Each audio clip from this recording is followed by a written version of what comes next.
Selanjutnya ke materi yang kedua dari ACT. Waktu dan tempat saya persilahkan.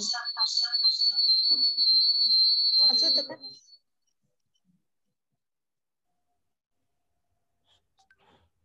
Bismillahirrahmanirrahim. Assalamualaikum warahmatullahi wabarakatuh. Waalaikumsalam warahmatullahi wabarakatuh.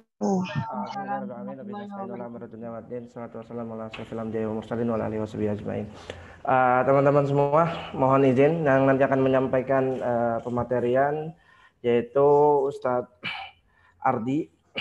Insyaallah Ustadz Ardi, cek Pak Ustadz Ardi sudah masuk? Kang Ardi mungkin yang lebih tepatnya. Ya, sudah masuk. Assalamualaikum warahmatullahi wabarakatuh. Waalaikumsalam warahmatullahi wabarakatuh. Nah, alhamdulillah teman-teman semua gitu ya, tadi sudah mungkin menyimak dari banyak materi yang luar biasa tentang saum dan lain sebagainya gitu ya.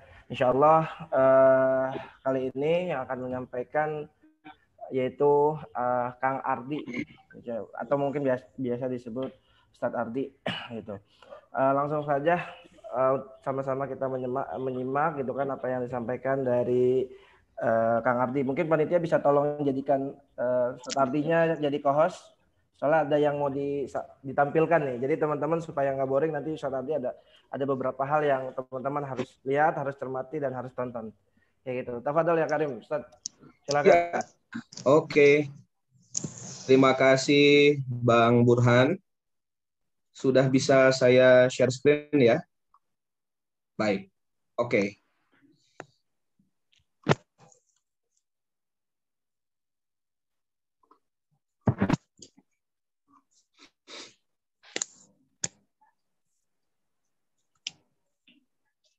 Oke. Sudah lihat di layar masing-masing? Pak. Belum.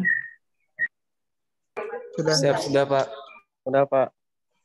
Sudah terlihat? Pak. Oke. Baik, terima kasih.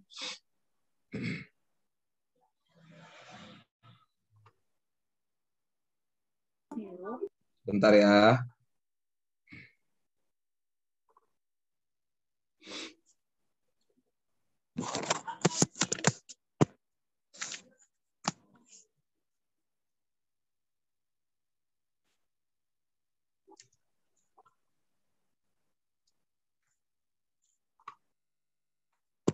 Sebentar, saya ulang sebentar.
Oke,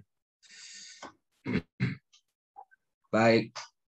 Sedikit perkenalan dari saya, mudah-mudahan bisa bermanfaat dan insya Allah di waktu yang tersedia. Suara saya masuk?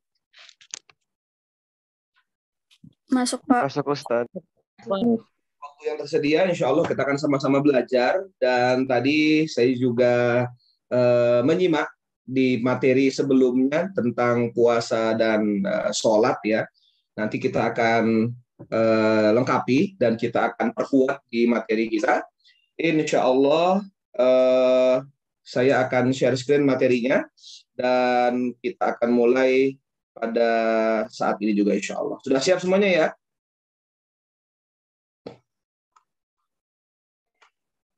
Baik. Saya beri judul Bahagia Jumpa Ramadan.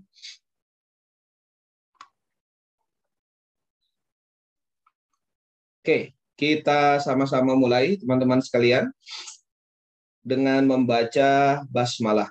Bismillahirrahmanirrahim. Baik, di sini siapa yang bisa menjelaskan ke AA, siapa saja yang hadir pada Zoom meeting kita di pagi jelang siang ini? Yuk, silakan.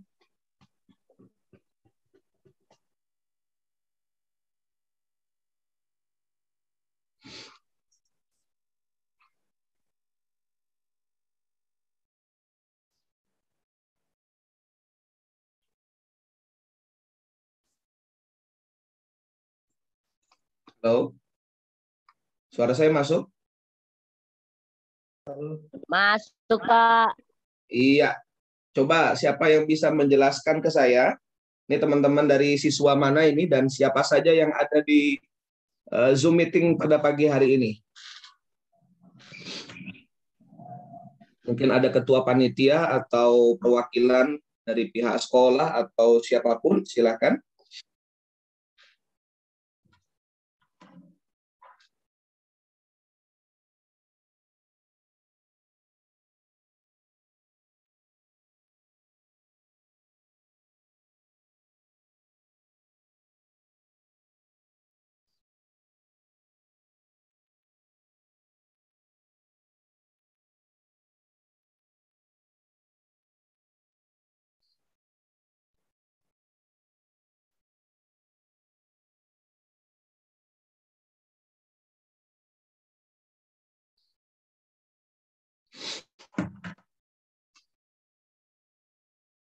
Halo, apakah ada yang mendengar? Tidak ada jawaban?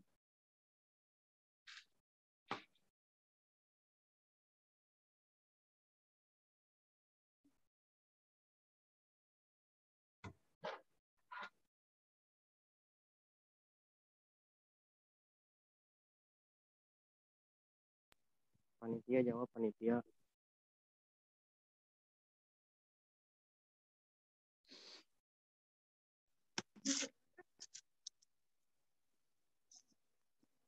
Maaf, Pak. Kelas Iya. Siapa saja yang ada di grup ini dari sekolah mana, kemudian kelas berapa saja?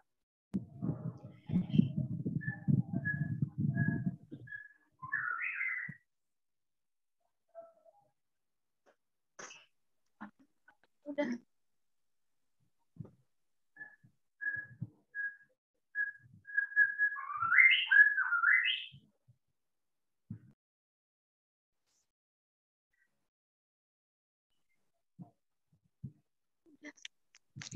Dari SMA Negeri 24 Kabupaten Tangerang, kelas 10, 11, Bapak dan Ibu Guru, Pak. Oh, alhamdulillah, baik. Jadi, saya harapkan nanti dalam proses kita belajar sama-sama, interaktif dan komunikatif ya, ketika kita minta bersuara atau menyampaikan sesuatu atau menjawab, silakan dijawab. Dan ketika penyampaian materi, mudah-mudahan teman-teman semua di tempatnya masing-masing fokus, kemudian bisa mendengarkan dan menyimak serta mencatat apa saja yang disampaikan, sehingga pertemuan kita tidak sia-sia dan mendapatkan pahala yang besar dari Allah Subhanahu wa Ta'ala. Terima kasih panitia atas jawabannya. Baik, kita lanjutkan. Ya, teman-teman sekalian yang dimuliakan Allah Subhanahu wa Ta'ala, Bapak Ibu guru yang kami hormati serta seluruh adik-adik peserta yang saya banggakan, saya ingin mengajak kepada teman-teman semua untuk sejenak berdoa kepada Allah Subhanahu wa Ta'ala di waktu mustajab, yaitu waktu berpuasa. Kata Nabi Shallallahu Alaihi Wasallam, ada 3 doa orang yang tidak akan ditolak oleh Allah. Salah satu 3 doa tersebut adalah as-shaimu hatta yuftir. Doa orang yang berpuasa sampai dia berbuka. Jadi karena kita sekarang sedang berpuasa dan berada di pagi jelang siang hari, maka ini merupakan salah satu di antara keadaan mustajab doa. Dan semuanya untuk berdoa kepada Allah, mendoakan para korban tenggelamnya kapal selam Nanggala 402 yang 53 anak buah kapal atau prajurit yang berada di dalam kapal selam Republik Indonesia tersebut dinyatakan gugur dalam misi tugas di perairan Laut Bali. Mudah-mudahan Allah Subhanahu wa Ta'ala menjadikan mereka husnul khatimah dan keluarga yang ditinggalkan diberikan kekuatan, kesabaran, dan kita semua yang masih hidup hendaknya menjadikan hal ini sebagai pelajaran bahwa tidak ada yang lebih dekat daripada kita kecuali kematian. Tidak ada yang lebih pasti bagi kita kecuali kematian, dan kematian tidak harus menunggu tua. Kematian tidak harus menunggu sakit, kematian tidak harus menunggu terkapar di atas ranjang rumah sakit. Kematian itu adalah ketika kita ditentukan ajalnya oleh Allah Subhanahu wa Ta'ala. Hampir semua prajurit yang berada di dalam kapal Nanggala 402 adalah prajurit yang masih muda, dan ini membuktikan bahwa usia muda, usia tua, sakit ataupun sehat tidak menjadi syarat mutlak seseorang itu akan jauh atau dekat dengan kematian. Manakala sudah dekat dengan ajalnya, manakala sudah datang waktunya, dia diminta oleh Allah untuk kembali, maka dia kembali kepada Allah. Dan yang ada di grup ini adalah anak-anak muda, adik-adik saya semua yang masih usia muda. Ini menjadi nasihat juga buat kita. Jangan sekali-kali menyia-nyiakan umur yang diberikan oleh Allah Subhanahu wa Ta'ala. Jangan kita terlampau percaya diri karena kita merasa masih muda, kematian masih jauh dari kita, kemudian waktu yang ada disia-siakan begitu saja. Tidak ada kebaikan, tidak ada kontribusi, tidak ada perubahan yang kita lakukan. Sementara detik demi detik waktu yang berlalu, langkah kaki kita masing-masing makin dekat dengan jadwal dan pintu kematian kita masing-masing. Cukuplah kematian menjadi pelajaran, dan cukuplah kematian menjadi pengingat buat kita bahwa dunia sementara, akhirat selama-lamanya. Untuk seluruh penumpang kapal selam Republik Indonesia Nanggala 402 prajurit TNI Angkatan Laut, ala hadhihi niyah al-Fatihah. A'udzubillah.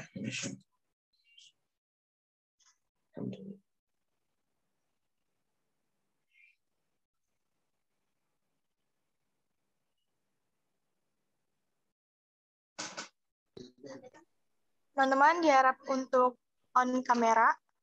Amin, amin ya rabbal alamin. Baik, teman-teman sekalian yang dicintai Allah, Nabi Muhammad Shallallahu Alaihi Wasallam mengingatkan kepada kita dalam sebuah hadis yang sahih, hadis yang diriwayatkan oleh Imam Muslim, nomor hadis 1915. Man qutila fi sabilillah siapa yang terbunuh di jalan Allah, fahuwa syahid, maka dia mati syahid. Wa man mata fi sabilillah, siapa yang meninggal dunia di jalan Allah, fahuwa syahid, maka dia mati syahid. Wa man mata fi ta'un, siapa yang meninggal dunia karena penyakit wabah. Ta'un di zaman Nabi ada namanya penyakit ta'un, lepra. Di zaman ini ada namanya COVID-19. Ya, siapa yang meninggal karena penyakit ta'un, fahuwa syahid. Meninggal karena penyakit wabah, maka dia mati syahid. Wa man mata fil batni, siapa yang sakit meninggal dunia karena sakit di dalam perutnya atau sakit di bagian organ dalam tubuhnya, fahuwa syahid, maka dia mati syahid. Wal ghariqu syahid, dan siapa yang meninggal dunia tenggelam, dia mati syahid. Puncak kematian yang diinginkan oleh setiap hamba Allah yang beriman adalah kematian syahid. Apa artinya syahid? Syahid itu maknanya ada dua. Syahid secara bahasa artinya menyaksikan, disaksikan. Orang yang mati syahid adalah orang yang kematiannya disaksikan oleh banyak orang, dan kematiannya tersebut adalah kematian yang baik. Sehingga orang-orang yang masih hidup amat sangat menginginkan kematian tersebut, karena kita tahu bahwa kematian tersebut adalah kematian dengan cara yang sangat mulia. Maka disebut dengan mati syahid. Dan disebut juga mati syahid adalah ketika dia meninggal dunia, maka Allah Subhanahu wa Ta'ala dan malaikat-malaikat yang mulia menyambut kedatangan ruhnya, dan ketika ruh tersebut dicabut nyawanya oleh Allah, dia syahid. Dia melihat. Apa yang dia lihat? Ruh tadi melihat tempat kembalinya adalah surga Allah Subhanahu wa Ta'ala. Makanya orang yang mati syahid adalah mereka yang senang dalam kematiannya, mereka yang istirahat dari dunia yang begitu melelahkan menuju istirahat yang sebenarnya, yaitu di dalam surga. Ketika ruhnya dicabut, dia melihat bahwa tempat kembalinya setelah ini adalah surga, maka radhiyallahu anhum wa radu'an. Allah meridhoinya dan mereka pun ridho kepada Allah Subhanahu. Semoga kita semua bisa mendapatkan kematian syahid. Sebagaimana hadis yang disampaikan barusan, ada meninggal karena terbunuh di jalan Allah. Misalkan kita ada seorang ayah, kemudian berangkat bekerja, kemudian ternyata ketika dia bekerja panggilan dinas kenegaraan, kapal selamnya tenggelam. Maka disebut dengan terbunuh di jalan Allah. Siapa yang meninggal dunia di jalan Allah? Ya, dia mau ke sekolah, dia mau bekerja, dia mau belajar, dia mau ke masjid, dia mau melakukan amal saleh, di tengah jalan dia menjumpai kematian, maka dia mati syahid. Siapa yang kena penyakit wabah, dia juga mati syahid. Siapa yang terkena penyakit di organ dalam tubuhnya, kanker, tumor, ya dan sebagainya, itu juga termasuk mati syahid. Dan Masya Allah, KRI Nanggala 402 tenggelam, dan siapa yang mati tenggelam adalah mati syahid. Semoga Allah memberikan kepada kita salah satu di antara kematian yang paling mulia, yaitu kematian syahid, dan dengannya Allah meridhoi kita, kita pun meridhoi Allah Subhanahu wa Ta'ala. Amin ya rabbal alamin. Teman-teman sekalian yang dicintai Allah Subhanahu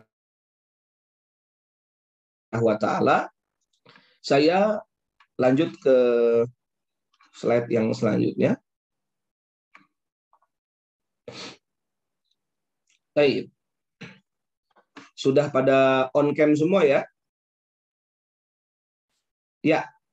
Saya mau bertanya sambil kita interaktif supaya tidak hanya saya saja yang berbicara, tapi saya ingin mengajak adik-adik juga terlibat dalam diskusi yang penuh dengan keberkahan ini. Yang tampak di layar saya, silakan mengaktifkan mikrofonnya, yang bernama Muhammad Ihja. Muhammad Ihja. Ya. Ya, Assalamualaikum Muhammad Ihja. Waalaikumsalam Ustaz. Apa kabar, sehat? Alhamdulillah. Alhamdulillah. Panggilannya siapa nih? Ihja Ustaz. Ihja, Masya Allah. Ihja kelas berapa?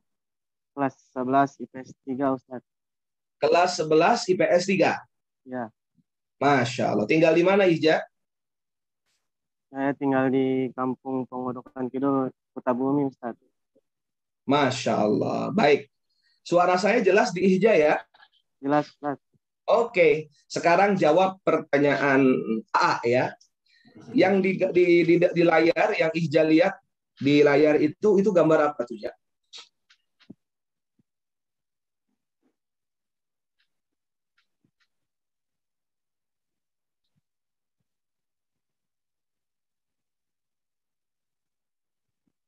Yang di layar, Ihja melihat gambar apa? Pasir kan? Tanah.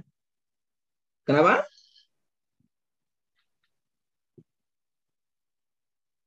Pasir ya. Macet. Kurang tahu Ustadz. Kurang tahu, masa nggak jelas gambarnya? Bentar. Saya share screen, ada gambar di layar, itu silakan dijawab. Itu gambar apa, Ihja?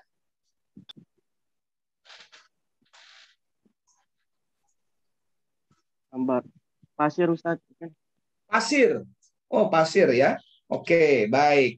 Saya coba bertanya sama Aziz. Aziz Uwais. Masya Allah, ini orang yang dirindukan sama Rasulullah, sangat mencintai ibunya, Uwais Al-Qarni. Subhanallah. Assalamualaikum Aziz Uwais. Waalaikumsalam Tat. Sehat? Alhamdulillah. Itu rambut gondrong banget kayaknya ya, Masya Allah. Aziz kelas berapa Aziz? Kelas 11 IPS 7. Oke, sama kelas IPS juga ya, kelas 11. Baik, Aziz, di layar itu gambar apa Aziz? Aktifin aja mikrofonnya, nggak usah dimatiin.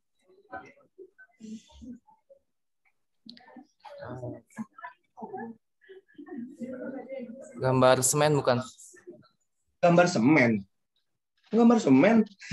Ini mata saya yang serem apa bagaimana? Masa gambar semen itu?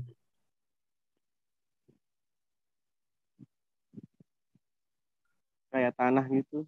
Kayak tanah. Baik. Itu gambar ular Aziz sama Ihja. Oh, Ya. Itu ada matanya, itu warna merah itu di dekat mulut gua. Jadi ada seekor ular yang berada di depan mulut gua. Ya, ularnya memang sedang melingkar dan ular ini berkamuflase, tinggal di tempat lingkungan yang serupa warna dengan badannya. Oke. Ihja dan Uwais, ya. Kalau saya mau bertanya sama Ihja, pernah melihat ular?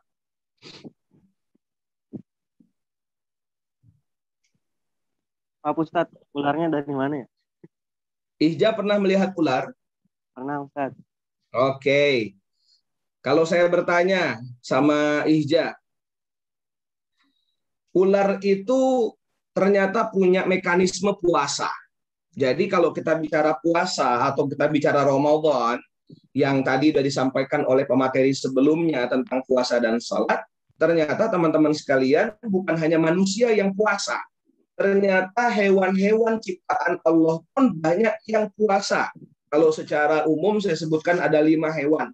Yang pertama ada ayam, yang kedua ada buaya, yang ketiga ada penguin, yang keempat ada ular, yang kelima ada ulat. Ini 5 di antara banyak hewan yang mereka semua punya mekanisme puasa dalam hidup mereka. Ketika seekor hewan melakukan puasa, sebagian besar di antara mereka bertujuan. Mereka puasa bertujuan untuk memperpanjang umur hidupnya. Untuk memperpanjang umur hidupnya dan mempertahankan keturunan mereka. Dan ini merupakan salah satu keajaiban penciptaan sunnatullah dan menjadi kemahabesaran Allah bahwa bukan hanya manusia yang puasa, tapi hewan-hewan juga puasa. Kalau kita mengambil satu pelajaran dari hewan yang 5 saya sebutkan tadi, ternyata puasa tidak membuat orang mati. Puasa tidak membuat orang capek. Puasa tidak membuat orang lemes. Puasa tidak membuat orang jadi tidak berbahaya. Justru puasa itu menyimpan satu kekuatan yang dahsyat yang bisa melipat gandakan kebaikan, memperpanjang usia, dan menjaga keberlangsungan hidup. Termasuk diantaranya adalah ular. Nah, ketika ular itu berpuasa, biasanya ular itu puasa ketika dia akan masuk kepada fase pergantian kulit. Dan ketika dia berganti kulit, selesai dia berpuasa, berganti kulit, dia berganti kulitnya di dalam gua. Kemudian dalam gua itu berdiam diri selama 3 sampai 4 bulan untuk dimakan dan tidak itu. Maka ketika dia selesai berganti kulit, dari kulit yang lama menjadi kulit yang baru, dia akan keluar lagi dari mulut gua atau dari sarangnya atau dari lubangnya, kemudian dia keluar lagi untuk mencari makan. Nah, pertanyaan saya buat Ija, ketika ular itu berpuasa dan ketika ular itu sudah berpuasa dan dia sudah berganti kulit, ya, ketika dia sudah berpuasa, apakah wajah ular itu sama dengan sebelum puasa?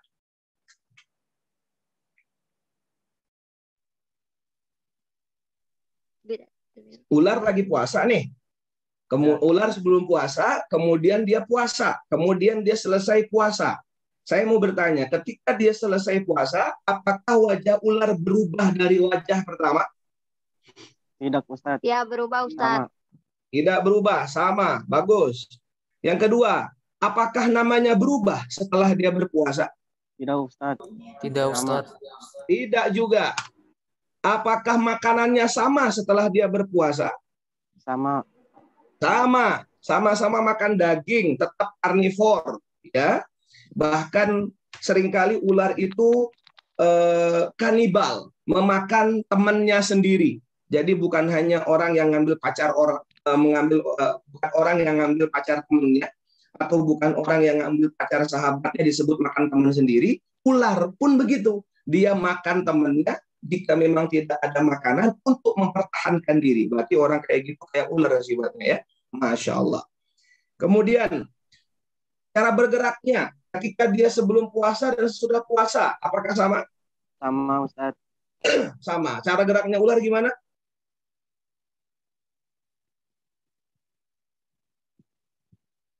Cara bergeraknya ular gimana, Wais?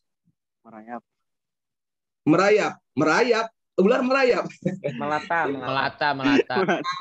Melata, ya.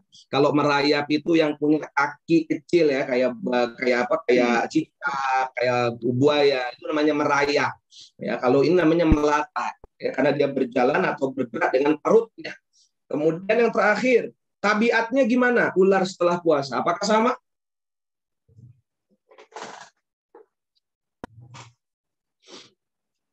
Apakah sama tabiat ular ketika setelah puasa?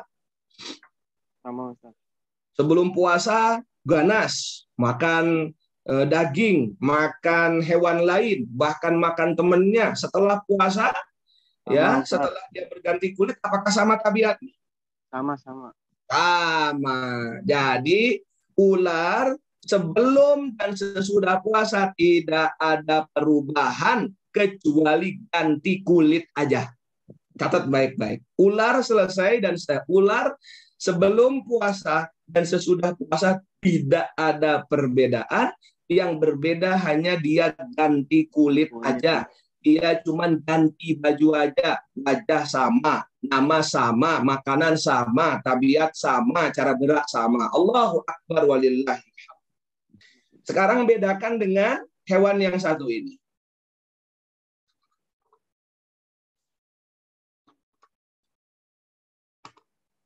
Ya. Uwais, hewan apa ini Uwais? Kupu-kupu. Hewan apa itu?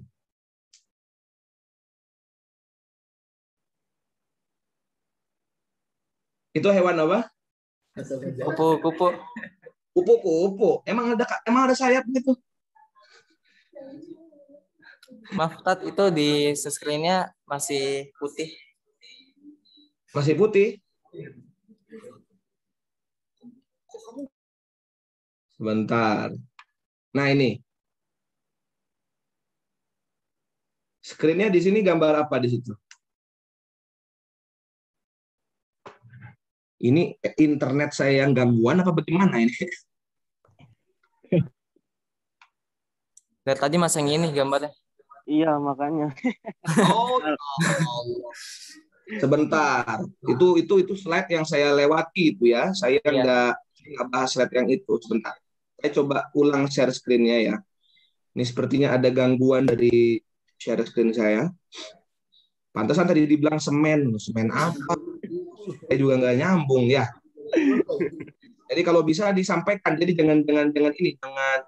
jangan. Nah, coba saya ulang sekali lagi. Ada gambarnya? Nah, sudah. Nah, ini gambarnya apa nih? Gambar ulat. Nah, oke. Berarti benar ya. Tadi batasan tadi dibilang kayak gambar semen. Itu saya skip materi yang itu. Oke. Tadi ular. Oke. Sekarang ini ulat. Ulat itu makan apa, guys? Daun, Ustaz. Daun. Kalau dia satu, masalah enggak?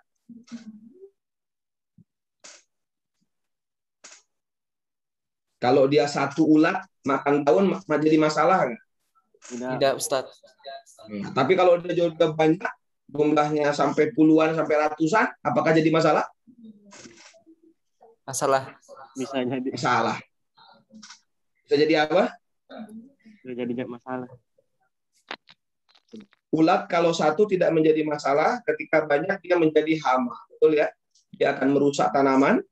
Bahkan gara-gara ulat dengan kawan-kawannya, dengan teman-temannya, seorang petani bisa gagal panen. Karena panennya atau tanamannya atau yang dia tanam rusak gara-gara dimakan oleh ulat. Masya Allah. Ternyata teman-teman sekalian yang soleh, yang soleha, adik-adikku saya yang dimuliakan Allah, ulat juga punya sistem mekanisme puasa. Sama dengan ular, cuma beda satu huruf. Ulat, ular, beda huruf terakhir, ada R, ada T. Ya, ulat juga punya mekanisme puasa. Masya Allah, ya. Ulat berpuasa adalah mekanisme yang disebut dengan kepompong. Dan ini menunjukkan bahwa ulat memiliki metamorfosa sempurna. Oke. Dibanding hewan yang lain, ulat ini punya metamorfosa yang sempurna karena ada fase kepompong yang dia lewati. Ketika ulat berada di masa kepompong, dia tidak makan, dia tidak minum, dia hanya berdiam di dalam kepompong 14 sampai 16 hari lamanya. Kurang lebih separuh usia Ramadan kita, dan hari ini kita masuk di tanggal 15 Ramadan. Berarti kita sudah dalam fase akhir kepompong. Kalau kita berbicara sesuai dengan mekanisme puasa seekor ulat. Nah, guys, ketika ulat sudah melewati fase puasa dalam kepompong, pertanyaan saya, apakah wajahnya berubah? Tidak, Ustaz. Apakah wajahnya berubah, teman-teman? Guys dan kawan-kawan yang lain? Berubah. Berubah. Oke. Apakah namanya berubah? Berubah. Berubah. Apa namanya? Kupu-kupu. Masya Allah. Apakah makanannya berubah? Berubah. Berubah. Tadinya makan daun, kalau dia terlampau banyak jadi merusak, setelah menjadi kupu-kupu, Masya Allah.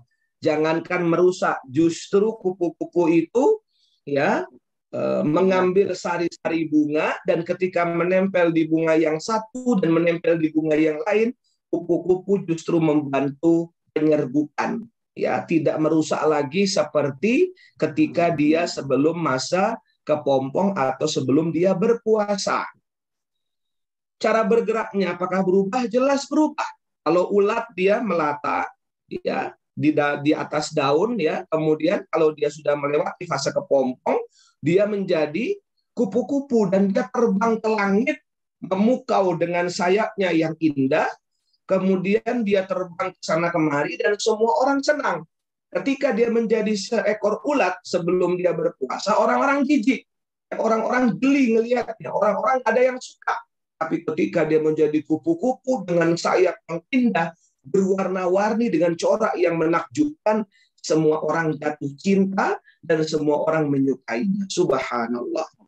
Dan yang terakhir, tabiatnya berubah. Ketika ulat dia menjadi perusak, dia menjadi hama, maka ketika dia sudah puasa, dia berubah menjadi hewan yang sangat cantik, dia membantu penyerbukan, dia enak dipandang mata, dia tidak merusak di mana dia tempat tinggal, dan dia justru membantu manusia dalam penyerbukan tanaman satu dengan tanaman yang lain. Apa maksudnya teman-teman sekalian? Pelajaran pertama tentang Ramadan yang ingin saya sampaikan dalam kesempatan kali ini adalah hendaknya kita berpuasa seperti seekor ular. Jangan sampai kita berpuasa seperti seekor ular. Kita berpuasa kayak ular, ya, tidak makan betul, tidak minum betul, tapi kita hanya ganti baju aja. Kita hanya ganti jam makan saja. Yang biasanya makan pagi jam 8, kita ganti jadi jam 6 lebih. Yang biasanya kita malam tidak ada tarawih, jadi kita tarawih. Tapi setelah itu tidak ada perubahan. Tabiatnya nggak berubah, akhlaknya nggak berubah, sikapnya nggak berubah, perkataannya nggak berubah, kesolehannya nggak berubah. Hanya ganti baju doang, hanya ganti casing aja. Itu pun tetap aja dirinya, badannya, tabiatnya, perilakunya sama dengan seekor ular. Na'udzubillahi min dzalik. Inilah kata Nabi Muhammad SAW, kam min shaimin laisa lahu min siyamihi illal ju'. Tidak adalah, banyaklah orang yang berpuasa tidak dapat apa-apa dari puasanya kecuali lapar sama haus saja. Kita harus puasa dan hasil puasa kita la'allakum tattaqun, agar menjadi orang yang takwa. Ya, orang yang bertakwa itu inna akramakum indallahi atqakum. Orang yang takwa itu orang yang paling mulia di sisi Allah. Berarti selesai dia puasa, harus ada perubahan dalam sikap dan pola hidupnya. Harus menjadi pribadi yang lebih baik, perkataannya lebih baik, sikapnya lebih baik, cara makannya lebih baik. Karena berpuasa melatih kita untuk tidak memakan sesuatu yang dilarang oleh Allah dalam batas waktu yang ditentukan. Padahal sebelumnya halal, minum halal, makan halal, tapi menjadi haram ketika di siang hari berpuasa sampai berbuka. Kalau kepada sesuatu yang halal saja, kemudian dia menjadi haram karena waktunya belum tiba, apalagi kita terjebak dalam perilaku yang maksiat, perilaku yang dosa. Kita bisa jauh lebih menahan diri karena kita bisa menahan perilaku kita selama berpuasa. Dan yang paling menakjubkan, selesai kita Ramadan usai nanti, selesai kita berpuasa, tabiat kita, akhlak kita semakin berubah. Kayak ulat, ketika menjadi kupu-kupu setelah menjadi kepopong, dia terbang ke langit. Orientasi orang yang sudah berpuasa, berpuasanya baik, orientasinya ke langit. Orientasinya, nas'aluka ridhaka wal jannah wa na'udzubika min sakhatika wana. Kalau saya melakukan ini, apakah Allah ridho enggak dengan saya? Kalau saya melakukan ini, apakah Allah senang ya dengan saya? Kalau saya melakukan ini, apakah Allah senang enggak dengan yang saya lakukan? Kalau saya melakukan ini, apakah Allah marah enggak dengan yang saya lakukan? Orientasinya selalu lillah, lillah, lillah, lillah. Karena Allah, karena Allah, karena Allah.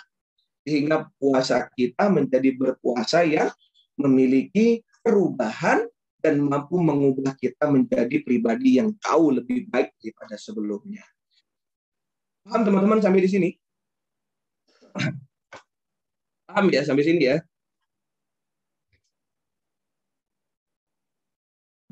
Paham. Oke, baik. Selanjutnya, nah ini tadi saya bilang, ketika dia puasanya sudah benar, dia akan menjadi seekor kupu-kupu, ya, sayapnya cantik, kemudian semua orang menyukainya, semua orang kagum dengan corak di sayapnya, dan ketika kupu-kupu itu hinggap, tidak merusak tempat dia hinggap, justru dia mengambil sesuatu yang halal, sesuatu yang baik, dan ketika dia hinggap di tempat yang lain, justru dia membantu manusia dalam penyerbukan tanaman yang dia lakukan dengan izin Allah Subhanahu wa Ta'ala. Oke, selanjutnya. Sering kali kita mendengar teman-teman sekalian bahwa Ramadan itu adalah tamu yang istimewa, ya. Kenapa disebut tamu? Karena tamu itu datang ke rumah kita tidak dalam jangka waktu yang lama. Biasanya hanya ada durasi. Kalau dia seorang tamu datang ke rumah kita seharian disebut tamu, 2 hari disebut tamu, 3 hari disebut tamu. Tapi kalau sudah lebih dari 1 bulan, lebih dari 2 bulan, itu namanya nginap atau ngekos. Ya, biasanya sudah ada biaya tambahan, sudah ada ongkosnya, dan sudah ada kewajiban dari orang yang datang tersebut kepada tuan rumah. Maka Ramadan ini seperti tamu. Dia datang kepada kita sekarang dan ada saatnya dia akan pergi meninggalkan kita. Entah kita bisa berjumpa lagi dengannya atau tidak, entah kita bisa menyambutnya kembali tahun depan atau tidak. Yang jelas dia datang sementara dalam waktu yang ditentukan dan sebentar lagi dia akan pergi meninggalkan kita. Sekarang sudah tanggal 15 Ramadan. Berarti sudah separuh jalan Ramadan bersama kita. Tentunya kita harus mengevaluasi apa saja sih yang sudah kita lakukan selama 15 hari di bulan Ramadan ini, kebaikan, amal soleh apa yang sudah kita lakukan kepada tamu yang istimewa ini. Rasul Shallallahu Alaihi Wasallam bersabda, ketika hilal terlihat atau bulan baru terlihat, bulan sabit baru terlihat, menandakan masuknya bulan Ramadan, Rasulullah Shallallahu Alaihi Wasallam bersabda, "Tuftahu fihi abwabul jannah." Dibukalah semua pintu-pintu surga. Wa tughlaqu fihi abwabun nar. Ditutup kunci rapat semua pintu-pintu neraka. Wa sufidatis syayatin. Dan setan-setan diikat oleh Allah Subhanahu wa taala. Tuftahu fi abwabul jannah. Dibuka pintu surga sebesar-besarnya. Artinya apa? Banyak orang di bulan Ramadan maunya itu berbuat baik aja. Nuansanya, keadaannya, suasananya mendukung banget kita melakukan banyak kebaikan. Di luar Ramadan, kita menyengaja puasa sunnah, begitu beratnya luar biasa. Tapi ketika di Ramadan datang, berpuasa seolah-olah sangat enteng dan ringan sekali. Kenapa? Karena kita melakukannya bersama-sama dengan yang lain. Saya puasa, kalian puasa. Saya haus, kalian pun haus. Sama-sama melakukannya, dan ini semuanya adalah amal soleh. Dan kita bisa masuk surga, kata Rasul, lewat pintu mana saja yang kamu inginkan. Ada yang masuk surga lewat pintu baca Quran. Ada yang masuk surga dari pintu sedekah. Ada yang masuk surga dari pintu taubat. Ada yang masuk surga dari pintu sholat. Ada yang masuk dari pintu jihad. Ada yang masuk dari pintu bakti orang tua. Ada yang masuk surga dari pintu mencari ilmu. Dan macam-macam yang lain. Semua pintunya Allah buka. Silahkan kalian masuk ke surga dengan pintu mana saja yang kalian inginkan. Karena semua kebaikan di bulan Ramadan akan bermuara kepada ampunan dan surga Allah Subhanahu wa taala. Di bulan Ramadan juga Allah kunci semua pintu neraka. Tidak ada yang dibuka satupun. Allah tidak ingin ada satupun hambanya yang masuk ke dalam neraka. Orang jadi malas bermaksiat. Orang jadi takut berbuat dosa. Orang jadi berat melakukan kemaksiatan karena merasa sedang dilihat oleh Allah Subhanahu wa taala. Dan ini menjadi satu penyemangat bagi kita bahwa Allah memberikan kepada kita kesempatan di bulan ini untuk menyelamatkan diri kita, keluarga kita, teman-teman kita, dan siapapun kaum muslimin dimanapun berada, agar mereka segera kembali kepada Allah, dan agar Allah membebaskan kita, menyelamatkan kita dari api neraka. Kapan waktunya? Hanya di Ramadan. Dari tanggal 1 sampai tanggal 30, kata Rasulullah, banyak di antara manusia, orang-orang yang beriman, yang Allah selamatkan dari api neraka. Maka mudah-mudahan kita termasuk dari golongan tersebut. orang-orang yang diselamatkan Allah dari api neraka dan menjadi bagian penghuni surga Allah Subhanahu wa taala dari amal soleh apa saja yang kita lakukan kepada Allah. Semoga muaranya adalah ridha Allah, ampunan Allah, serta surga Allah Subhanahu wa taala. Amin ya rabbal alamin. Ya bagiyal khair aqbil. Ketika bulan Ramadan datang, di langit malaikat berseru, wahai ya bagiyal khair, wahai orang-orang yang mencari kebaikan, aqbil, lakukanlah, kejarlah, ambillah. Wa ya bagi syar, wahai pelaku maksiat, wahai orang-orang yang pacaran, wahai orang-orang yang sering durhaka sama orang tua, wahai orang-orang yang selalu berkata kasar, wahai orang-orang yang matanya nggak terjaga, aksir, stop, berhenti, cukup, jangan dilakuin lagi. Cukup 11 bulan kemarin kita tenggelam dalam maksiat. Cukup 11 bulan kemarin kita lalai meninggalkan salat. Cukup 11 bulan kemarin kita jauh dari Allah. Ya bagiyal khair. Hai engkau jiwa-jiwa yang menginginkan kebaikan, menginginkan pahala, menginginkan surga Allah. Aqbil, nih waktunya, ambil. Wa ya bagiyal syar. Wahai engkau yang bergelimang dosa, aksir, tinggalkan dosanya, tinggalkan maksiatnya. Walillahi utaqa'u min nari wa dzalika kullu lailah.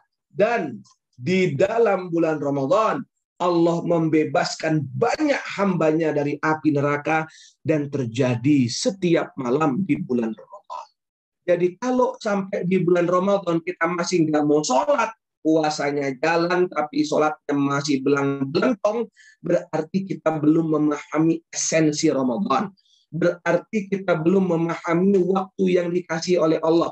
11 bulan kemarin sepertinya belum cukup kita bermaksiat. 1 bulan Allah pingin kita balik. 1 bulan ini Allah pengen menyelamatkan kita. 1 bulan ini Allah sayang banget sama kita. Terus tidak kita ambil. Mau ambil yang mana lagi yang kita inginkan. Maka dengan adanya Zoom pada pagi dan siang ini, mudah-mudahan kita termasuk golongan yang orang-orang yang mencari kebaikan dan orang-orang yang ingin stop dari segala kemaksiatan, ingin stop dari segala keburukan, ingin stop dari segala dosa-dosa yang kita lakukan. Tidak ada waktu lagi, teman-teman. Sekaranglah saatnya di bulan Ramadan. Tidak ada yang tahu apakah tahun depan kita masih bisa bertemu atau tidak. Tidak ada yang tahu apakah Ramadan tahun ini kita bisa selesaikan sampai selesai atau tidak. Kita punya waktu hari ini, kita punya kesempatan hari ini. So please, jangan sia-siakan kesempatan yang Allah Subhanahu wa taala berikan. Teman-teman sekalian yang dimuliakan Allah Subhanahu wa taala, kullu amali bani Adam lah. Semua amal anak Adam kembali kepada dirinya. Illa siyam, kecuali puasa. Fa innahu li, karena puasa untuk saya, kata Allah. Wa ana ajzibih, dan saya yang akan kasih dia pahala. Tidak makan, tidak minum, menahan hawa nafsu, menahan syahwat di bulan ini bukan karena orang tua, bukan karena saudara, bukan karena pacar, bukan karena siapa-siapa. Kita tahan semuanya karena Allah. Rela kita nggak makan karena Allah. Rela kita nggak minum untuk Allah. Rela kita menahan nafsu hanya karena Allah. Maka Allah yang kasih pahalanya buat kita. Seolah-olah seperti seseorang yang berkata, kamu kerja aja sama saya, bantu saya, ikuti kegiatan saya, nanti di akhir saya akan kasih hadiah. Saya akan kasih gaji, saya akan kasih tunjangan yang saya yang akan langsung memberikan kepadamu, tidak melalui orang lain. Inilah Ramadan yang datang kepada kita. Terlampau banyak nikmat yang Allah kasih kepada kita, terlampau banyak kebaikan yang Allah obral buat kita. Ambil bagian itu, sekecil apapun, raihlah ampunan dari Allah Subhanahu wa taala.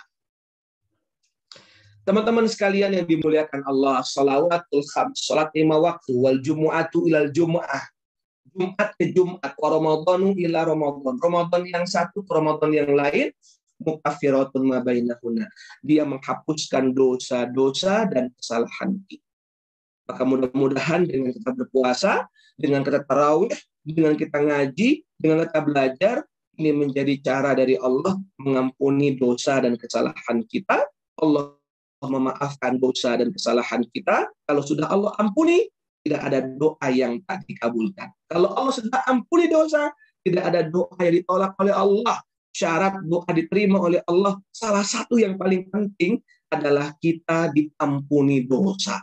Kalau Allah udah ampuni, apa yang kita minta bakal Allah kasih untuk kita semua. Nah, teman-teman sekalian yang dimuliakan Allah, ya, ini saya skip.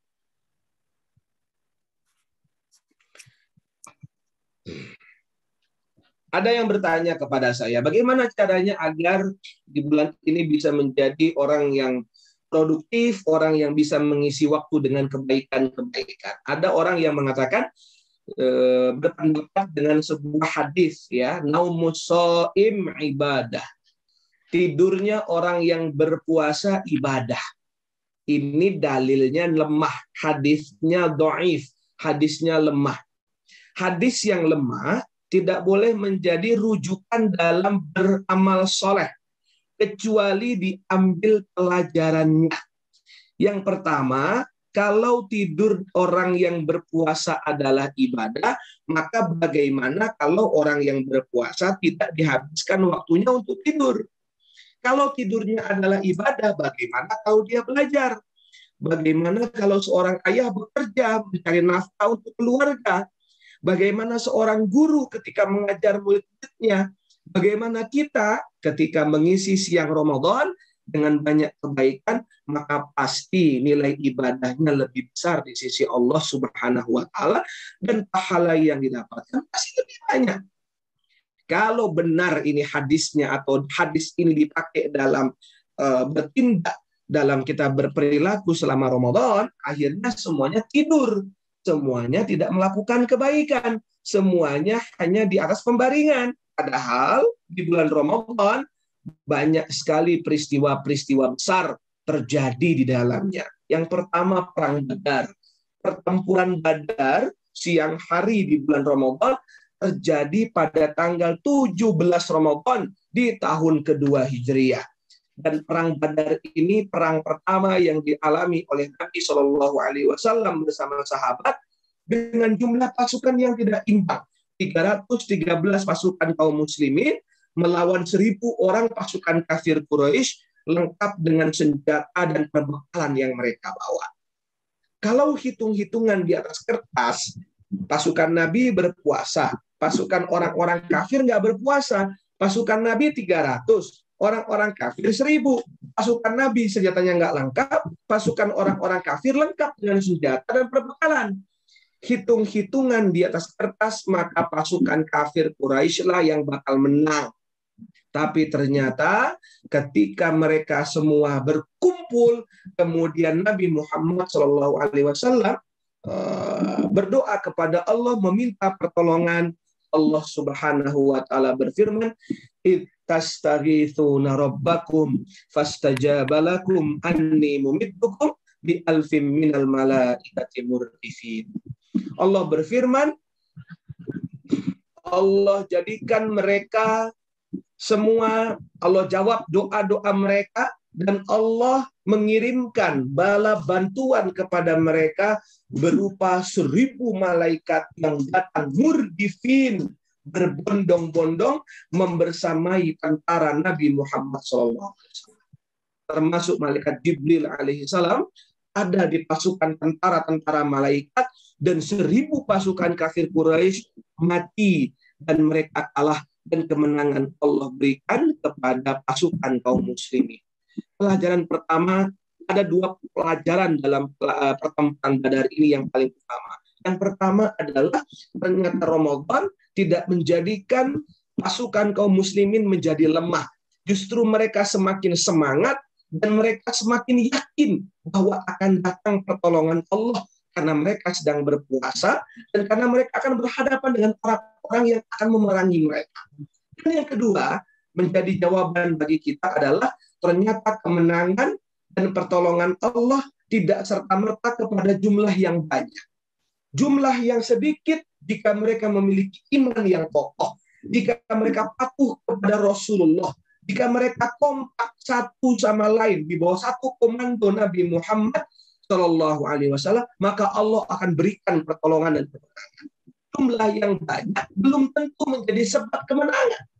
Makanya kalau dikatakan dalam hadis yang lain, umat Nabi Muhammad di akhir zaman itu seperti buih di lautan. Banyak, tapi tidak ada nilainya apa-apa. Kenapa? Karena mereka tidak yakin kepada Allah, tidak bersatu padu di bawah anjuran, di bawah sabda, di bawah arahan Nabi Muhammad SAW. Mereka berpecah belah satu sama yang lain, sehingga musuh yang tidak lebih besar daripada kaum muslimin tidak ada kekuatan untuk kita menghadapinya, dan kita sulit menghadapinya karena Allah melihat kita belum bersatu, kita semua masih ragu dengan pertolongan Allah Subhanahu. Ramadan mengajarkan kepada kita tentang sebuah kekuatan, sebuah perjuangan, dan sebuah kemenangan. Yang kedua, banyak peristiwa besar di bulan Ramadan yang lain. Ada nuzulul Quran, turunnya Al-Quran di tanggal 17 Ramadan. Ada Lailatul Qadar ketika Nabi Muhammad Shallallahu Alaihi Wasallam mendapatkan wahyu pertama di dalam gua. Kemudian adanya wafatnya Bunda Khadijah, istri Rasulullah. Perang Badar, adanya pembebasan kota Mekah di tanggal 10 Ramadan tahun ke-8 Hijriah. Bersama sahabat dan 10.000 kaum muslimin menaklukkan kota Mekah secara damai tanpa terjadi pertumpahan darah. Satu tetes darah pun. Allahu Akbar. Kemudian menghancurkan berhala-berhala, wafatnya Ali bin Abi Thalib, wafatnya Fatimah Zahra, wafatnya Bunda Aisyah, semuanya terjadi di bulan Ramadan. Dan yang luar biasa lagi teman-teman sekalian yang dimuliakan Allah Subhanahu wa taala,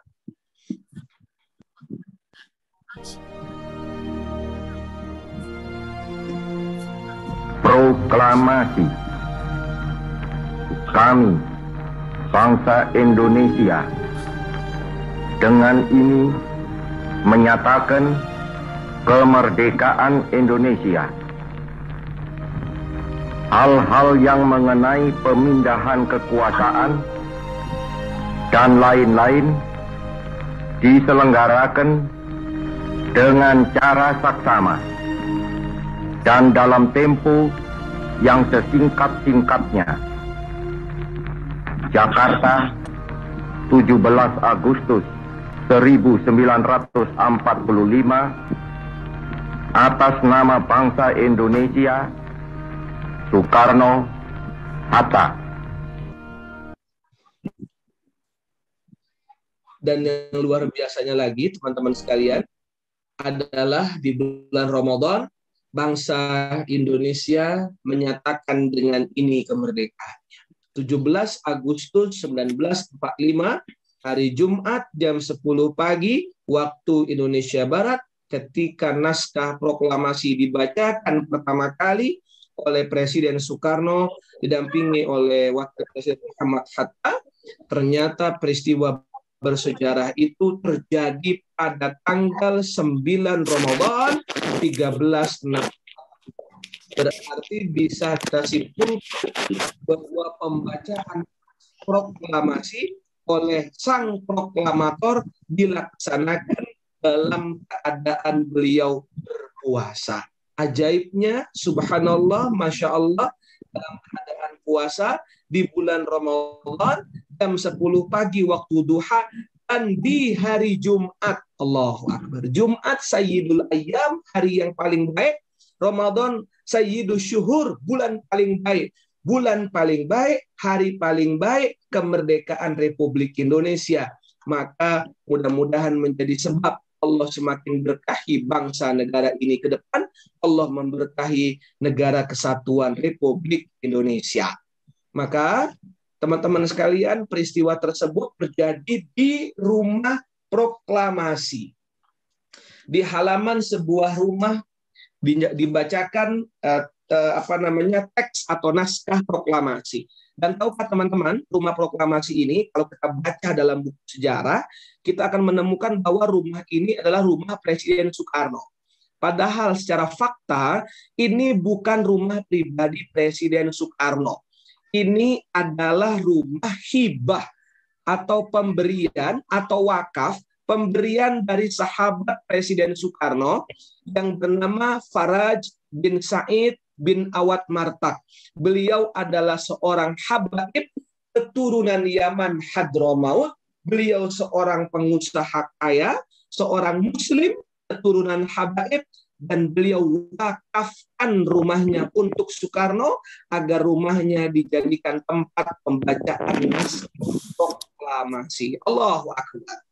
Di depan atau di layar tertulis surat dari Kementerian Pekerjaan Umum dan Perhubungan Republik Indonesia yang menyatakan penghargaan kepada saudara Faraj bin Said Awad Martak yang telah membantu pemerintah dalam membeli beberapa gedung di Jakarta, termasuk Gedung Pegangsaan Timur nomor 56 yang dikenal dengan Rumah Proklamasi untuk lahirnya bangsa Indonesia.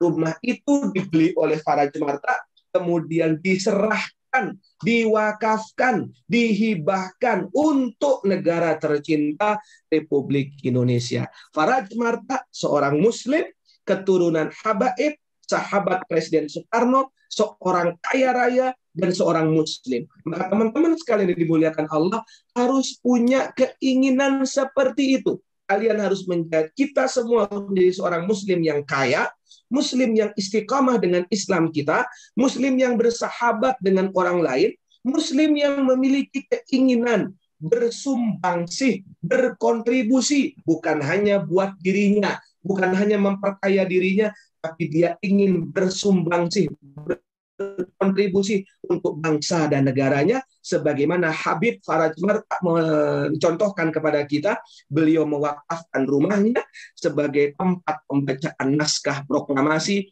yang pada akhirnya rumah tersebut disebut Rumah Proklamasi. Sekarang rumah tersebut sudah digusur, tapi tanahnya berdiri di atasnya monumen atau tugu proklamasi yang Taman Proklamasi itu ada di Jakarta. Habaib muslim kaya raya sahabat Soekarno yang bernama Habib Faraj bin Said Awad Martak. Subhanallah. Beliau juga, Habib Martak ini adalah donatur ya paling besar untuk pembangunan Masjid Agung Al-Azhar Jakarta bersama sahabat beliau Hasan Argubi.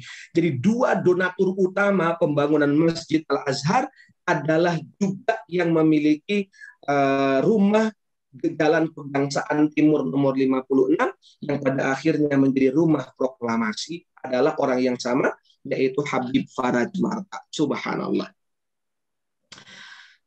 Tidak salah jikalau kita melihat di preambul atau pembukaan Undang-Undang Dasar 45 tertulis di alinea pertama, atas berkat rahmat Allah yang Maha Kuasa dan dengan didorongkan oleh keinginan luhur supaya berkehidupan kebangsaan yang bebas, maka rakyat Indonesia menyatakan dengan ini kemerdekaannya. Bangsa ini merdeka di hari Jumat. Bangsa ini merdeka di bulan Ramadan. Bangsa ini merdeka atas berkat rahmat Allah Subhanahu wa Ta'ala. Proklamasi dibacakan saat berpuasa, kemerdekaan Allah berikan saat puasa, maka seharusnya setiap pribadi kita bisa merdeka.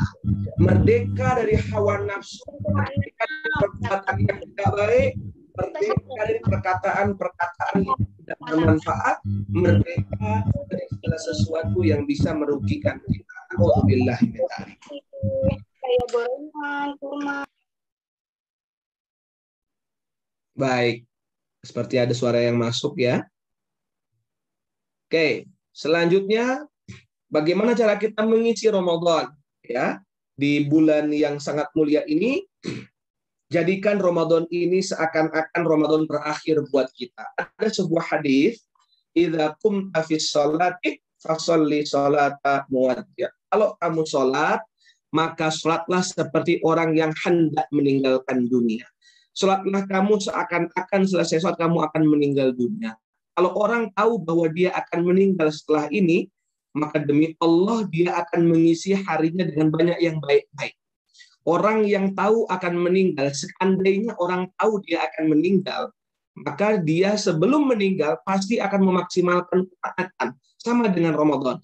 Kalau kita merasa bahwa Ramadan ini adalah Ramadan terakhir buat kita, tidak ada cara lain kecuali memaksimalkan kebaikan, memaksimalkan ketaatan, karena belum tentu kita bertemu lagi di tahun yang akan datang. Bahkan belum tentu kita bisa menyelesaikan Ramadan di tahun ini karena semuanya rahasia dari Allah Subhanahu wa taala. Seperti yang ada di gambar berikut.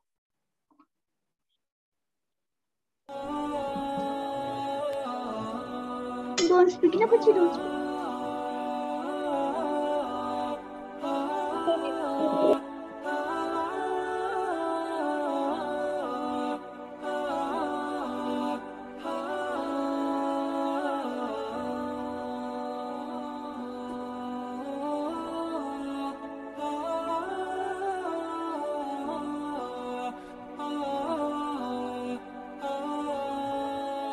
Masya Allah. Terjadi tanggal 26 April, berarti kemarin, ya, saat selesai sholat zuhur, salah seorang dosen Universitas Islam Alauddin Makassar, Dr. Rudin Emang MPD, wafat setelah usai ceramah, selesai sholat zuhur di Masjid Baitur Rahman, di depan kantor Gubernur Sulawesi Selatan. Rahimahullah, untuk ayahanda Dr. Rudin Emang MPD, semoga Allah wafatkan beliau husnul khatimah. Inilah yang saya sebutkan di awal tadi, bahwa kita belum tentu bisa selesai Ramadan tahun ini. Kita ketemu di awal iya, tapi sampai selesai di akhir Ramadan belum tentu. Tidak ada kepastian dan jaminan. Kita diingatkan kematian tenggelamnya kapal Nanggala kemarin. Belum selesai air mata kapal Nanggala, viral di media sosial, video wafatnya seorang dosen UIN Makassar saat ceramah sholat zuhur di atas mimbar. Subhanallah.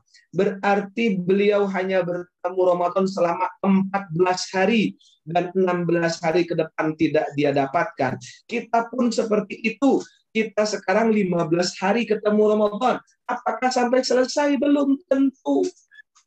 Kita bagi orang beriman, kita sebagai anak muda, sebagai pelajar, saya sebagai pribadi, harusnya menjadikan kematian ini jadi nasihat. Jangan terlampau percaya diri bahwa saya akan umur panjang.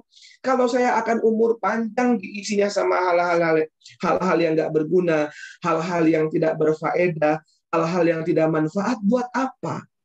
Kalau saya panjang umurnya tapi justru banyak melakukan maksiat dan dosa, buat apa?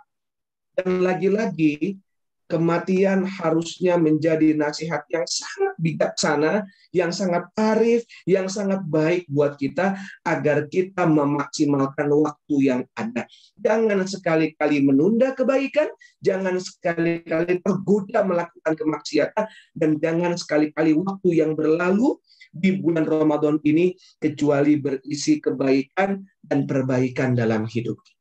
Semoga kita diwafatkan oleh Allah sebagaimana wafatnya Bapak Dr. Rudin Emang MPD dan semua yang telah diwafatkan Allah dalam keadaan husnul khatimah.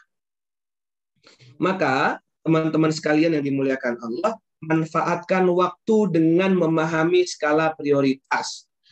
Apakah sibuk membeli takjil jelang maghrib? Saya kemarin buka puasa pakai bubur sumsum. Wah, berarti hari ini harus cari menu yang lain. Sibuk kemana-mana cari menu yang berbeda. Di waktu menjelang maghrib, lama di jalan, macet di jalan. Ya, kemudian karena macet kamu berutuh, banyak mengeluh, keluar kata-kata yang tidak baik, merusak pahala puasanya. Atau kita berbuka dengan apa yang ada di rumah, seteguk air, sepotong kurma, satu biji gorengan misalkan, kemudian segera berjamaah maghrib di masjid. Orang yang lama Orang yang lama mencari takjil di jalan, sibuk mencari tempat berbuka, biasanya maghribnya keteteran. Biasanya maghribnya akan ketelatan. Dan ini tentu akan merusak daripada ibadah puasa yang dia sudah lakukan. Ibarat ada sebuah ember, ada sebuah gelas. Gelas itu sudah terisi dengan air. Air itu adalah air puasanya. Air puasanya, air baca Qur'annya, air zikirnya, air tilawahnya, air istighfarnya, air sholatnya, dan sebagainya. Tapi ternyata air di gelas yang dia bawa itu ada bolong. Ya, dia ninggalin sholat, bolongnya 1. 2 sholat, bolongnya 2. 3 sholat, bolongnya 3. Akhirnya apa ya, percuma puasanya ada, tapi bolong di gelasnya itu ada 3. Karena 3 sholat dia tinggalkan. Sholat maghrib, sholat isya, sholat tarawih, bolong. Akhirnya apa? Air yang ada di gelas yang sudah ditampung sama kita terbuang gara-gara enggak sholat. Yang kedua, sibuk bukber atau kita sholat di awal waktu. Tadi saya sampaikan, dengan berbuka dengan apa yang ada di rumah kita, atau kita sibuk ya mencari buka bersama dan sebagainya, hahihi, ketawa-ketawa gitu ya, sampai pada akhirnya mengorbankan sholat kita. Sudah tak di awal waktu, tinggalin pula. Ini dosanya bertumpuk-tumpuk. Naudzubillah. Yang ketiga, berlebihan berbuka atau sederhana berbuka, atau berdoa saat berbuka puasa. Jadi, orang yang ketika akan berbuka puasa itu doanya sangat mustajab. Biasanya orang akan lalai dari waktu berdoa ketika akan berbuka puasa. Bukan doa berbuka puasanya, tapi memperbanyak doa jelang berbuka puasa. Karena waktu jelang berbuka puasa, di antara waktu mustajab, doa tidak ditolak oleh Allah Subhanahu wa Ta'ala.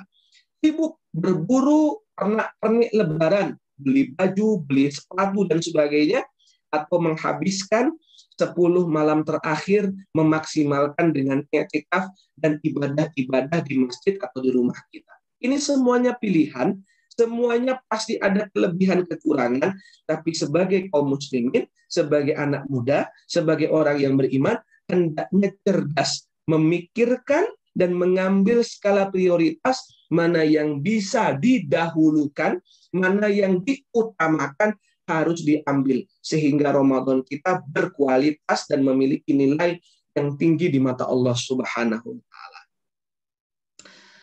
Sebab di dalam Ramadan, teman-teman, tidak hanya puasa. Kalau kita baca di dalam Al-Quran, surah Al-Baqarah 183 sampai 188, ibadah di Ramadan bukan hanya puasa.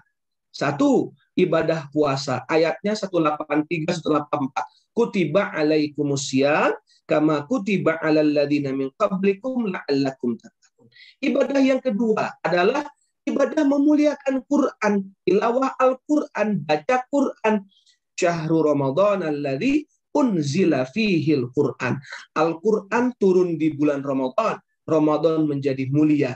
Maka mengisi Ramadan, salah satu ibadah yang sangat diutamakan adalah interaksi dengan Al-Quran. Paling tidak nih, pagi ini kita sudah masuk ke juz 15, pertengahan surah Al-Kahfi.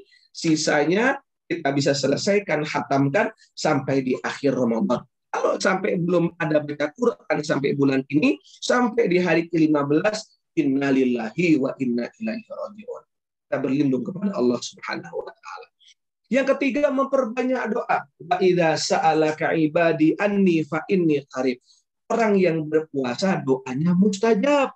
Maka waktu dia puasa sampai berbuka, hendaknya memperbanyak doa. Keluarkan kata-kata yang baik, kata-kata yang positif, karena kata-kata yang baik adalah doa, dan setiap doa orang yang berpuasa mustajab. Jangan sampai keluar dari mulut kita perkataan kotor, perkataan jelek, perkataan jorok, perkataan yang bisa menyinggung orang lain, yang perkataan itu menjadi doa, dan doa itu mustajab, keburukannya naudzubillah kembali kepada kita yang mengatakan hal tersebut.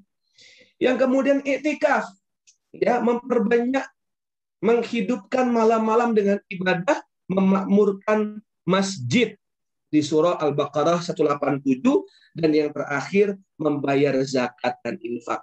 5 ibadah utama ini adalah ibadah penguat, ibadah penyerta di bulan Ramadan yang tidak hanya berpuasa menahan makan minum, menahan hawa nafsu, tapi juga ada ibadah-ibadah yang lain yang sangat diutamakan dan menunjang kemuliaan bulan Ramadan yang kita harus sama-sama berlomba melaksanakan.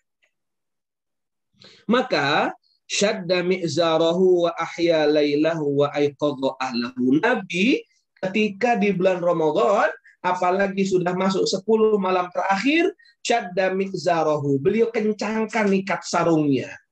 Bimana Nabi Muhammad yang pertama memang menggunakan ikat sarung. Kalau orang pakai sarung, biasanya supaya nggak merorot, itu dia pakai ikat pinggang. Nabi ketika di bulan Ramadan, dia kencangkan ikat sarungnya. Apa maksudnya? Karena Nabi di bulan Ramadan semakin lama berdiri dalam sholat, lama dalam tarawihnya. Bahkan ulama-ulama terdahulu, Imam Syafi'i, Imam Hanafi, Imam Hambali, Imam Ali Khitab, Imam Abu Hanifah, mereka semua menghatamkan Quran dalam 2 rakaat sholat malam mereka. Allahu Akbar. 15 juz di rakaat pertama, 15 juz di rakaat kedua. Selesai sebelum sholat subuh. Dia berdiri lama supaya tidak turun kain sarungnya, dikencangkan ikat sabuknya. Artinya apa? Semakin bersungguh-sungguh ibadah kepada Allah. Wahya lailahu, dihidupkan malamnya. Dihidupkan malamnya bukan untuk main PUBG, bukan untuk baca film, baca komik atau nonton film Korea, tapi dia hidupkan malamnya dalam ibadah, dalam doa, dalam zikir, dalam taubat. Wa aiqadha ahlahu, dan dia bangunkan keluarganya. Nabi bangunkan istrinya, bangunkan anak-anaknya untuk bersama-sama beribadah, menghidupkan malam-malam Ramadan. Siang hari berpuasa, malam hari dihidupkan dengan memperbanyak ibadah kepada Allah Subhanahu wa taala. Terutama adalah bacaan Al-Qur'an, ya. Syahrul Ramadan alladzi unzila fihil Qur'an. Di bulan Ramadan adalah bulan di mana Allah menurunkan kepada kita Al-Quran. Ramadan menjadi mulia karena Al-Quran. Malaikat Jibril menjadi mulia karena Allah berikan Quran. Nabi Muhammad menjadi pemimpin Nabi dan Rasul karena Nabi Muhammad diberikan Quran. Umat Nabi Muhammad kuntum khaira ummah, menjadi umat terbaik karena umat Nabi Muhammad mewariskan Al-Quran. Maka mudah-mudahan yang ada di Zoom ini Allah muliakan karena kita semua semangat dalam membaca Quran, mengajarkan Al-Quran, menghafal Quran, dan yang paling utama mengamalkan isi Al-Quran dalam kehidupan sehari-hari. Quran itu ajaib. Kenapa ajaib?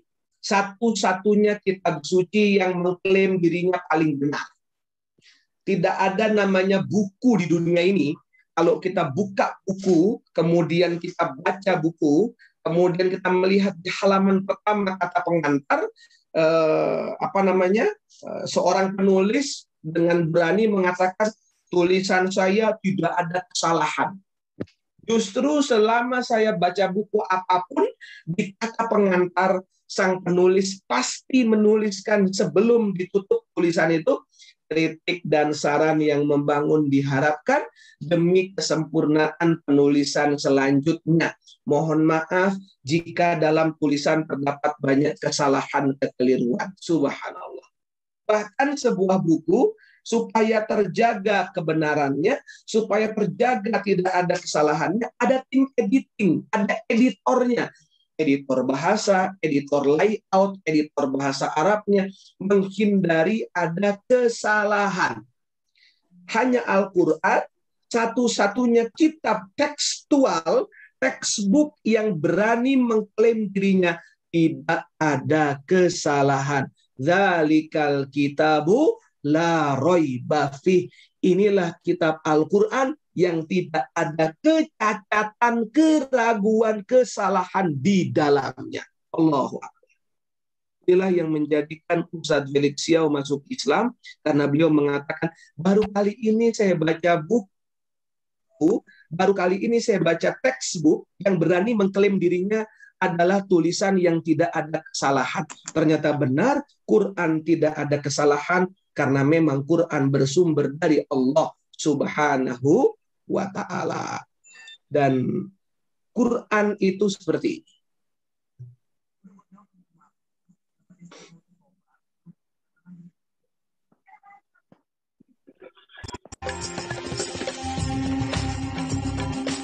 Ya. Dan teman-teman sekalian yang dimuliakan oleh Allah Subhanahu wa Ta'ala, Jibril alaihi salam menemui Rasulullah Shallallahu alaihi wasallam setiap malam.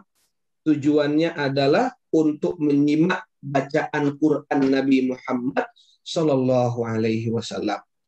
Ya, dan tadi saya sampaikan bahwa semua yang terhubung dengan Al-Quran akan menjadi mulia. Ya. As-siyamu wal Qur'anu yashfa'ani lil 'abdi yaumal qiyamah. Sesungguhnya puasa yang kita lakukan dan Al-Quran yang kita baca akan memberi syafaat kepada pelakunya sampai hari kiamat. Apa syafaat itu? Pertolongan Allah, penjagaan Allah, keselamatan dari Allah. Jangankan di akhirat, di dunia saja, orang yang puasa, orang yang baca Quran dijaga sama Allah. Apa buktinya? Ketika terjadi peristiwa hampir beruntun, ada gempa di Lombok. Tidak lama setelah itu gempa dan tsunami di Palu. Tidak lama setelah itu ada tsunami di Tanjung Lesung, Selat Sunda. 3 bencana hampir bersamaan berturut-turut dalam 1 tahun terjadi di Indonesia. Dan ternyata dalam bencana-bencana yang terjadi ini banyak terjadi mukjizat keajaiban, dan keajaiban ini terjadi karena mereka dekat dengan Al-Quran. Sebuah fakta yang kita bisa renungkan dalam peristiwa gempa tsunami di Palu.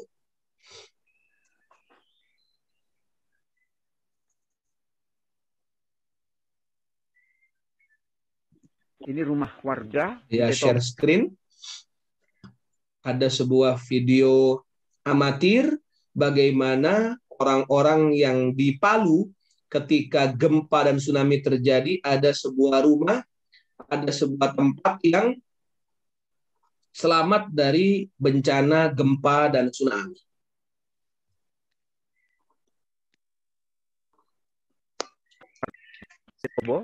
Yang tidak tersentuh sama sekali dengan gempa. Ini kuasa Allah.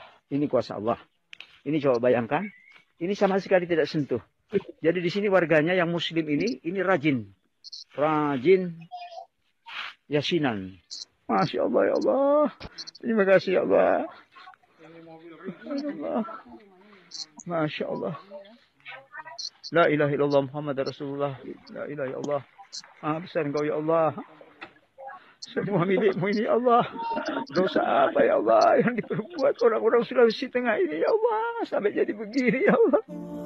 وَمَا كَانَ اللَّهُ لِيُعَذِّبَهُمْ وَأَنْتَ فِيهِمْ.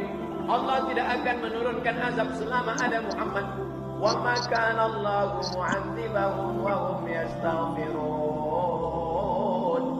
Allah tidak akan menurunkan azab selama mereka beristighfar. Masya Allah. Nah, teman-teman sekalian yang dimuliakan Allah, titik tekan yang ingin saya sampaikan pada siang hari ini adalah Ramadan kita harus bisa berkualitas karena kita berinteraksi dengan Quran. Ramadan bukan ajang untuk bermalas-malasan, bukan ajang untuk hanya tidur seharian, bukan hanya untuk menahan lapar dan dahaga. Kalau seperti itu tidak beda dengan puasanya seekor ular tadi. Dia hanya mengganti kulit, kemudian muka, tabiat, dan semuanya sama. Tidak ada perubahan setelah dia berpuasa. Ramadan harus ada perubahan, akhlak semakin mulia, perkataan semakin baik, perbuatan semakin baik. Dengan cara apa? Memaksimalkan puasa, memaksimalkan baca Quran, memaksimalkan infak sedekah, memperbanyak pergi ke masjid, memperbanyak iktikaf, dan yang paling utama adalah semakin memperbanyak interaksi dengan Al-Quran. Jika seperti itu, maka mudah-mudahan Ramadan yang kita lalui, Ramadan yang kita jalankan akan semakin baik, dan mudah-mudahan Allah Subhanahu wa taala memberkahi kita semua. Mungkin itu saja yang bisa sampaikan karena waktu sudah 10 menit dan sholat zuhur. Saya cukupkan sampai di sini saja. Wabillahi taufiq wal hidayah. Assalamualaikum warahmatullahi wabarakatuh. Waalaikumsalam warahmatullahi wabarakatuh. Terima kasih kepada Ustadz Ardi atas penyampaian materinya. Semoga apa yang disampaikan bermanfaat untuk kita semua. Amin, amin. Mengingatkan kepada seluruh siswa-siswi SMA 24 Kabupaten Tangerang, berhubung akan diadakannya galang dana untuk bencana alam yang terjadi di NTT dan Malang, kami dari pihak panitia ingin melakukan penggalangan dana online dan offline. Untuk siswa-siswi yang ingin berdonasi secara offline, dapat dikumpulkan ke salah satu perwakilan kelasnya, dan nanti perwakilan kelasnya tersebut yang akan menyalurkan ke pihak panitia di sekolah. Untuk sekarang, teman-teman silakan bersiap melaksanakan sholat zuhur dan menunggu waktu untuk materi 3 tiba. Sayang, makasih. Baik, saya izin untuk live group. Tadi saya sudah ingatkan di materi bahwa di Ramadan ini bukan hanya ibadah puasa, tapi juga ada infak, ada sedekah, ada zakat, ada baca Quran, ada i'tikaf, ada berbagi dengan orang-orang miskin dan sebagainya, termasuk juga yang disampaikan oleh pembicara tadi. Mudah-mudahan teman-teman semua ikut berdonasi, ikut mengeluarkan sebagian rezeki yang Allah berikan. Mudah-mudahan dengan cara seperti itu Allah selamatkan kita dari segala musibah dan Allah jaga kita dimanapun kita berada.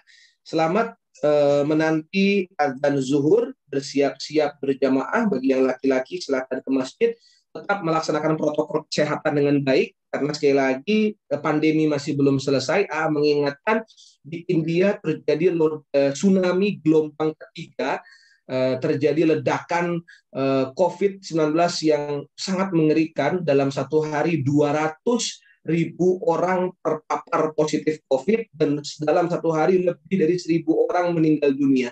Ini menjadi satu peringatan besar dari Allah buat kita agar kita tetap disiplin dengan protokol kesehatan, menjaga diri kita dan menjaga orang-orang yang ada di sekitar kita, terutama orang tua kita atau mereka-mereka yang memiliki potensi kalau terkena COVID akan memperburuk keadaan badan mereka. Man ahyanas faka'annama ahyana sajamiha. Siapa yang menjaga kehidupan satu manusia, maka dia mendapatkan pahala seakan-akan menjaga kehidupan seluruh manusia seluruhnya. Oleh karena itu teman-teman sekalian, bagi yang laki-laki silakan, karena tadi disampaikan untuk ke masjid, yang i'tikaf ke masjid berjamaah, siap-siap zuhur berjamaah. Bagi yang teman-teman yang akhwat, silakan siap-siap sholat berjamaah di rumahnya masing-masing. Langsung pamit karena ada acara lagi setelah ini. Terima kasih sudah bertemu dengan teman-teman di sekolah di SMA 3 Tangerang, betul ya? Masih tidak salah tadi dengan SMA 24. Oh, SMA 24 Tangerang. Tadi agak terputus soalnya. SMA 24 Tangerang, makasih banyak atas waktunya, atas kesempatannya. Berdoa mudah-mudahan kalian semua menjadi anak-anak yang soleh, acaranya lancar sampai selesai dan penuh dengan keberkahan Allah Subhanahu wa taala. Terima kasih juga Ustaz, Ibu guru dan semua keluarga besar. Saya pamit. Assalamualaikum warahmatullahi wabarakatuh. Waalaikumsalam warahmatullahi wabarakatuh. Terima kasih Ustaz. Ya, sama-sama.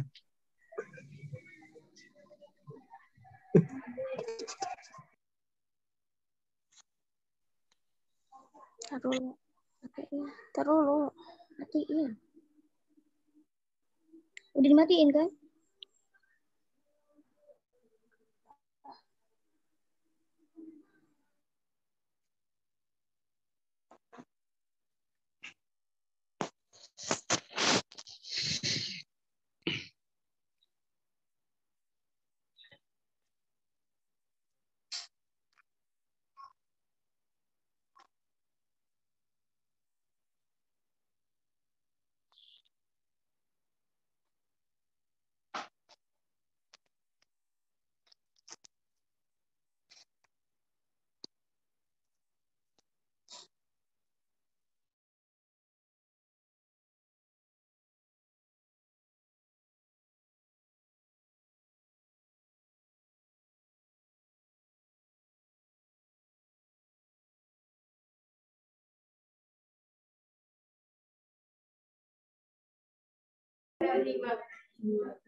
Ganti.